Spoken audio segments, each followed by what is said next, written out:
Good morning, everyone. Thank you for joining us today. So I am Tine Buffel and I work at the University of Manchester. My talk is going to focus on aging in urban environments, and I have had this particular interest in the issue of developing age-friendly cities. And part of my talk is going to include some reflections on what that might mean in the current context. So I will start my talk with a bit of context about the demographic trends which are shaping the interest I will be sharing. And then I will talk about what has been termed the age-friendly movement and the idea of developing age-friendly cities and communities. I will discuss or summarize what I consider to be the main achievements of this movement, and also highlight some of the challenges that are arising for age-friendly initiatives at the time of the pandemic. And I will conclude with what I would think is a way forward or a kind of plan of action in terms of developing an age-friendly agenda during the pandemic. So as a start, as Greg already said, I lead a group in Manchester called the Manchester Urban Aging Research Group. And we have a very particular interest to study and understand the interaction between population aging on the one hand and urbanization on the other, from a range of different disciplinary perspectives. And we focus on those two trends because these are the dominant trends of the 21st century, with their interactions raising issues for all sectors of society, from labor markets to the demands of goods and services such as housing, transportation, as well as implications for family structures and intergenerational ties. And this slide shows some of the key figures, showing, for example, that 58% of the population aged 65 and over in the world lives in cities and towns, with more than half the number of those living in the global south. We also know that actually people aged 60 and over are the fastest growing cohort of urban populations. So demographic change is occurring in many cases more rapidly than actually cities are able to respond or adapt to this demographic reality. But whilst population aging is a global phenomenon, it impacts differently on different cities. And this is a graph from a project where we looked at selected cities, which shows the great variation in the proportion of people aged 65 and over, with on the right-hand side, Akita, as well as other Japanese cities, which already have a third of their population aged 65 and over. And on the left-hand side, a number of European cities that have a very young profile, which are aging slowly. Within the middle, cities like Brno in Czech Republic, which are young cities, but are actually aging very rapidly. A framework that has united a number of cities in Europe and in the Western world comes from the idea of supporting aging in place. And this is kind of a dominant policy framework that has been adopted as one way of responding to the challenges and opportunities arising from population aging in cities. And aging in place can be defined as the idea to support older people and people to remain in their homes and communities for as long as possible by providing appropriate services, support, and assistance. And of course, the whole idea of aging in place is very much driven, on the one hand, by financial concerns over the cost of nursing homes and residential homes. But research has also shown that the large majority of people, older people themselves, have a preference to age in place in their own homes and communities for as long as possible. And building on this idea of aging in place, a number of models have arisen across the years to support people to age in place. And one of the influential models has come from the World Health Organization, who developed the idea of developing age-friendly cities. And an age-friendly city is defined as an inclusive and accessible community environment that optimizes opportunities for health, participation, and security for all people in order that quality of life and dignity are ensured as people age. And this definition, developed by the World Health Organization, was formulated on the basis of research which it conducted in the early 2000s across a number of cities across the world, which highlight a number of common themes and domains of what an age-friendly city consists, building upon the needs and preferences of older people, as well as carers and community stakeholders. And these domains included aspects of both the physical environment and the social environment. Examples being providing adequate and adapted housing, accessible transportation, inviting outdoor spaces and buildings, promoting opportunities for social participation, civic participation, as well as providing opportunities for adequate communication and information. And building on this model of the age-friendly city, the World Health Organization launched a network in 2010 called the Global Network of Age-Friendly Cities and Communities. And whereas the network started in 2010 with a handful of cities across the world, it very rapidly expanded, with now in 2020 over 1,000 members that are committed to making their cities more age-friendly in terms of all these different domains. And Manchester was one of those first 5 cities to be a member of the global network. It was the first city in the UK that became an age-friendly city, showing the commitment towards improving the city and neighborhoods to improve the quality of life of older people. And the reason why Manchester was one of the first cities to become a part of this network was because there had been a tradition since the 90s of working and developing different mechanisms for different groups of older people and older people's organizations to be involved in decision making and policy making in the city, for example, through an older people's board, but also a forum where different groups of residents and community organizations could formulate concerns and possible projects to be considered by the council. And those projects were very much focused on improving the lives of older people in deprived urban neighborhoods. So age-friendly neighborhood working has had quite a strong focus with locally based or place-based partnerships between different community organizations, resident groups, care organizations, working together around creating age-friendly principles in particular neighborhoods. In Manchester, there has also been a very strong tradition of research having a place in the whole debate about age friendliness, and there is a strong partnership, for example, between the group I am leading and the City Council, as well as the Greater Manchester region, which I will talk about later. But one of the outcomes, for example, has been a project which I led a couple of years ago, where we trained all the residents living in deprived neighborhoods to become co-researchers. And so people were trained in all aspects of conducting research, from designing a research project to data collection to data analysis.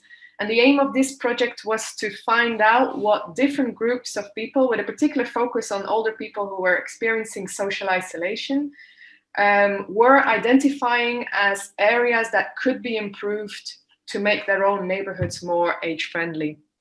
And these are some of the outputs presented on the slides. We have made, together with the co-researchers, a little film about the project. We've also written a couple of leaflets, and this is an example of a book that we wrote together, showing some of the potential areas and some of the changes that this project has made in the community.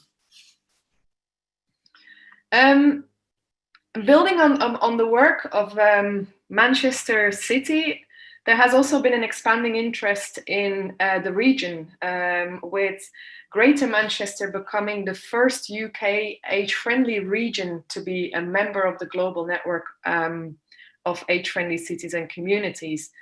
And this built upon collaborations with organizations such as the Center for Aging Better, whereby a number of projects on the different age-friendly domains were developed, for example, around housing, employment for the over 50s, and so on. There were also a number of projects focusing on tackling social isolation in deprived neighbourhoods in Greater Manchester, with quite a large-scale project called the Ambition for Aging programme, which received a 10.2 million grant from the big lottery funding to organise projects at the local level which were aimed at tackling social isolation.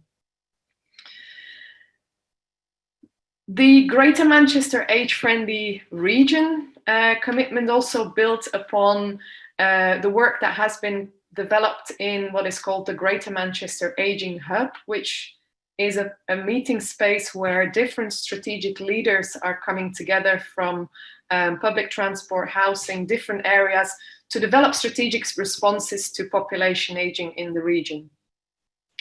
And universities and researchers, a couple of people of our group are also representative in this Greater Manchester Aging Hub. So partnerships, again, with research and university have been important in developing this work, who has also been very much supported by the Mayor of Greater Manchester, who is presenting on the left-hand side picture in one of the conferences on doing aging differently. So, over the years, colleagues of mine and I have written a couple of papers which actually have a very critical perspective on the achievements of the movement, but also especially around the challenges and the issues that the movement is facing. But I think there are a couple of achievements that can be mentioned despite those challenges. And I think the most important are those around achieving a greater recognition in urban planning of the implications of population aging. And this is not something that is just related to Manchester. I think a number of age-friendly cities across the world have shown that age-friendly initiatives can make a difference in terms of redesigning outdoor spaces, improving transportation in partnership with all the residents in the city. A second achievement, I think, comes from the involvement of organizations, networks at different levels. Internationally, I've mentioned the World Health Organization, but also nationally, regionally, and at local governments. The age-friendly agenda has created or stimulated partnerships and collaborations around aging issues, which have been able to make a difference at different levels. And finally, a third key achievement, which I would say of the age-friendly movement, is that it has been able to develop interventions which are focused on supporting the empowerment of older people within low-income neighborhoods. And I think here Manchester has been really kind of taking the lead in developing questions and approaches to how initiatives can be developed in neighborhoods facing particular challenges arising from deprivation and poverty. And I think in a way, you could say that the current pandemic will, in a way, stress test the extent to which age-friendly initiatives will be able to make a difference in terms of older people maintaining a sense of quality of life. And this will be particularly challenging in the context of deprived urban neighborhoods, because looking at the research out there, it's very clear that where you live matters greatly for the quality of life in old age. And in that respect, I think the latest evidence, if we look, for example, at the Marmot review that recently came out, there's quite bleak evidence of how many areas in England have faced increased deprivation over the last 10 years, showing that also health inequalities between poor and rich neighborhoods have increased over the last 10 years, which are largely the effects of a decade of austerity, which is, of course, compounding the impact of the virus in many ways. Other research where I have been involved in also has shown that there is a causal relationship, and this research is based upon the English longitudinal study, that there is a causal relationship between neighborhood deprivation and social exclusion and isolation in later life, with older people living in deprived neighborhoods having higher levels of exclusion from services, from amenities, higher levels of exclusion from leisure participation, cultural participation, and higher levels of exclusion from contact with family and friends. And a third kind of important finding in that respect, which is especially, I think, important in the current context, is that nearly 750,000 people over 75 in England are living in what is termed non-decent homes, or homes which present hazards posing a risk to health and safety. And this is a higher proportion than any other age group. And I think these kind of findings are now urging us to look at the importance of, where you live in old age becoming even more important. And the latest research from the Office of National Statistics has also shown that where you live also really matters for whether you are protected from COVID-19, showing that people of all ages living in more deprived areas in England have experienced COVID mortality rates more than double those that are living in the less deprived areas. So I think if you think about these findings and relate that to ideas around how to develop age-friendly communities, I think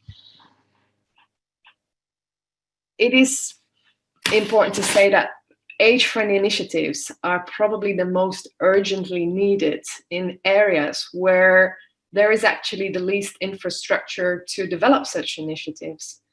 Because poorer communities have been hit hard, especially hard, by cuts in public services. There has been a loss in social infrastructure as a result of a decade of austerity, with libraries disappearing, daycare centers disappearing, social clubs disappearing, all of which show that there is a decline in community social capital, which is actually currently limiting the capacity to mobilize resources to reach out to those groups of older people who seem to be most at risk during the pandemic. And a recent report from the network of voluntary organizations came out showing that actually key areas of support provided through voluntary organizations and food banks are already being lost. And there is a substantial income loss for the charity sector as a result of the lockdown. So based upon these findings, I think there's a couple of areas where we can think about in terms of developing an age-friendly agenda in the context of COVID-19. And I think the most important will be to strengthen social resources in areas of multiple deprivation. So I think here, having injections in terms of finances and developing a kind of community development policy to assist those particular neighborhoods will be especially important to prevent the effects of extreme social isolation, and reaching out to the most vulnerable groups of older people in the community. And I think one suggestion made by colleagues in the US, DiBiase, Wolf, and others, about developing a kind of age-friendly public health system here will be important, whereby place-based partnerships are mobilized, which have the potential to break down existing silos between services, community networks, groups, senior centers, to work together, collaborate in identifying, detecting the most vulnerable, and as well as providing support and services to those people. I think it will also be important to think about how we can develop new ways of maintaining social connections. And I think here it's important to think this through, that this should not only just be an online development, especially if we know that 11.5 million of the people in the UK lack digital skills, around half of which belongs to the population aged 65 and over. So I think this is going to be an important area. And finally, I think we need to kind of think through how we can keep challenging discrimination, because research has already shown that the coronavirus is disproportionately affecting groups based on age, ethnicity, gender, class, sexual orientation. So COVID-19 is highlighting existing inequalities, in many cases exacerbating those inequalities.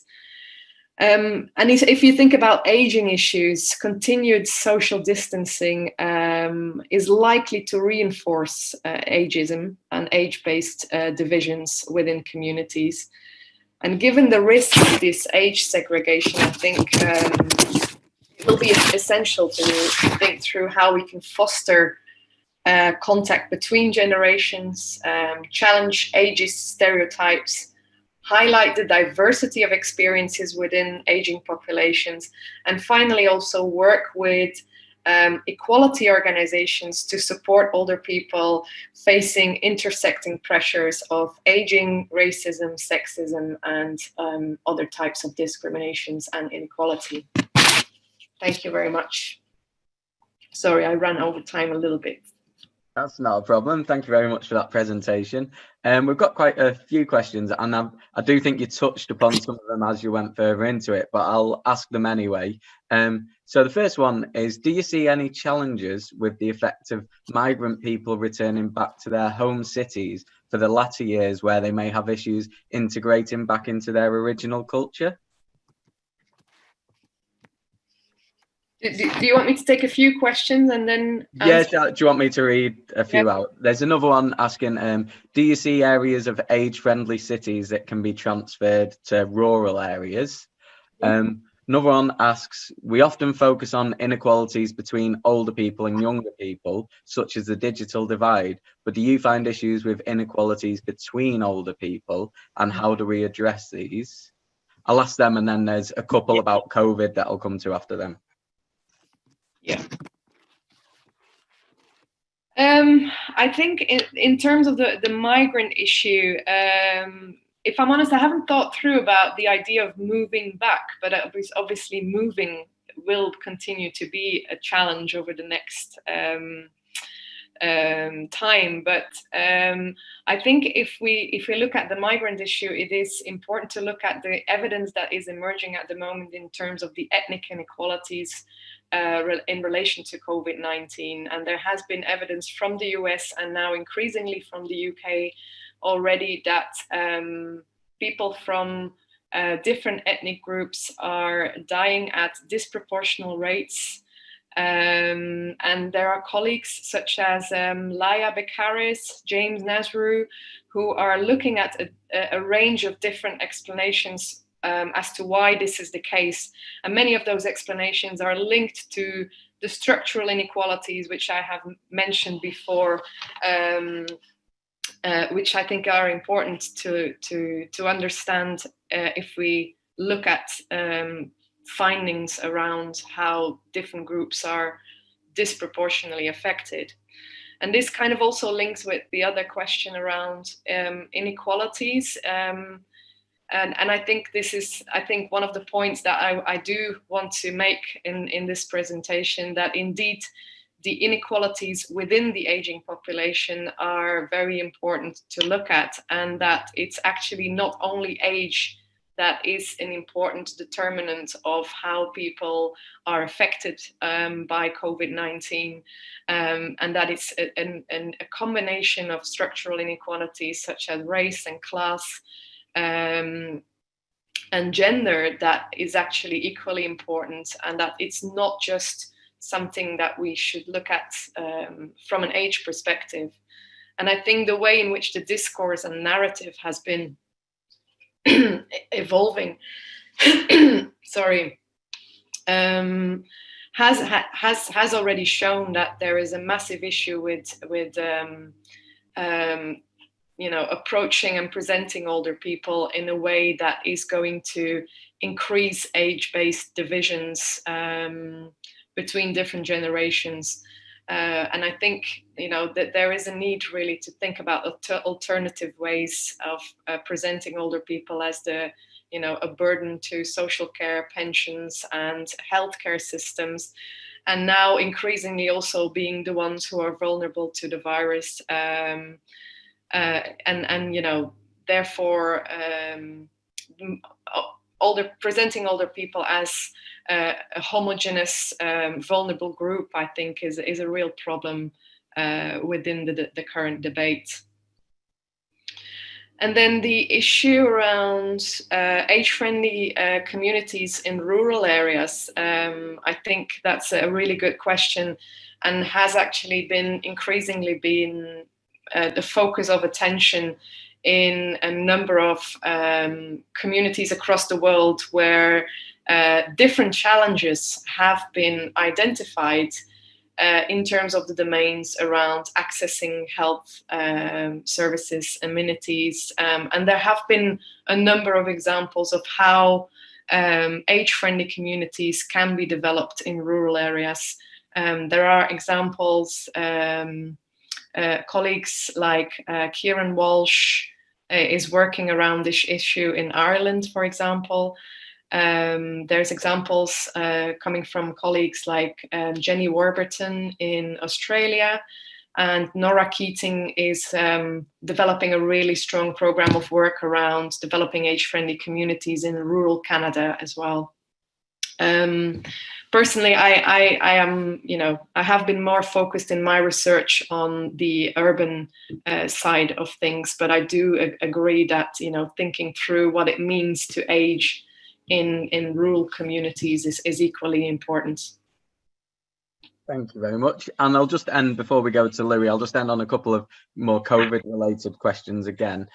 So as services are going to be increasingly at a distance post-COVID, how do you think this will impact on older people? And also another question is, many people are concerned about the drop in admissions to hospital for non-COVID related illnesses, with the elderly being disproportionately affected. How can we raise their confidence to seek healthcare during the pandemic? Mm-hmm.